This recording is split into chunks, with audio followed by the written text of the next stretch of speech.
Diyos ko po, Rudy, napakasarap naman sadya ng adobong atay ng manok, lalo na ito ay fresh mo nalulutuin. Tapos lagyan mo ng kaunting patatas. Wala nang maraming rikotikos, basta patatas nila ay ayos na iyan. Kita ga naman ninyo iyan, talaga namang masarap yan sa bahaw na kanin.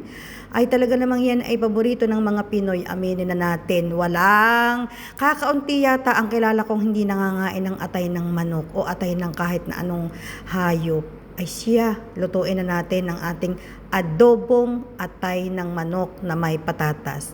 Bumili ako ng fresh na atay ng manok at pagkatapos kong linisin ay naghiwa ako ng patatas, naghiwa na rin ako ng maraming bawang at sibuyas dahil yan ang nagpapasarap at yan ang nagdadagdag sa sauce. Nag-init na ako ng kawali, naglagay ako ng mantika, tapos inuna ko munang iprito ang ating patatas. Sabi nila mas masarap daw ito kapag prito muna dahil medyo may pagka makunat ng kaunti kapag iyong kinagat, kapag iyong munang iprinito. So ako'y nasunod lamang. Tapos aking binawasan ng mantika at medyo naparami, ay mahirap ang maraming mantika mga kaulam. Dapat ay katamtaman laang. Ay di kaganda ng aking kawali, tingnan ninyo, ay binili ko. Yan ay kinita ko sa paglalako ng aking bagoong. Binili ko ng kawali at sayang din naman. Nung aking may prito ay aking tinanggal muna sa kawali ang lahat ng aking patatas. At para aking maisangkot na ang ating bawang at ang ating sibuyas at nang ito ay mag-caramelize na. Mas masarap ang ating bawang at sibuyas mga kaulam pag ito'y gisadong-gisado dahil ito'y nagkakaramel at nagdadagdag ng mabangong amoy sa ating lutuin. Pagkatapos ay inilagay ko ng aking atay. Ito mga kaulam ay iiwasan nating madurog. Para hindi ito madurog, huwag natin masyadong haluin ng haluin. Basta steady laang. Tapos ibudbud lamang ang mga pampalasang sangkap kagaya ng ating pamintang powder. At dahan-dahan ko itong hinalo para kumalat ang paminta. Dahil pag hinalo mo ng mabilisan, abay madudurog.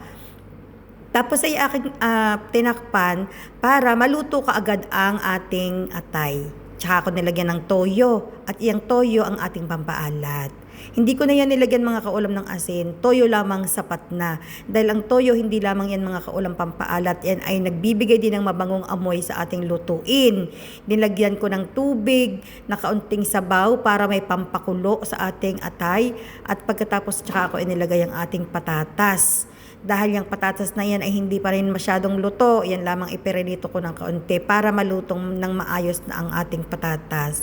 Takpan para malutong sabay-sabay at saka ninyo lagyan ng suka. Tapos, yung sukang iyan ay hindi na ninyo hahaluin ang inyong lulutuin. At ang pinaka sikretong pampalasa, lagyan ng kaunting asukal. Kaunti lamang mga kaulam.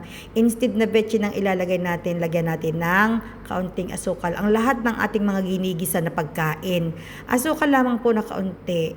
At pagkatapos ay i-adjust natin ang lasa atin tikman habang ito'y nakulo. Ayos na. Pwede na talaga. Pakukuluin lang natin ng kaunti.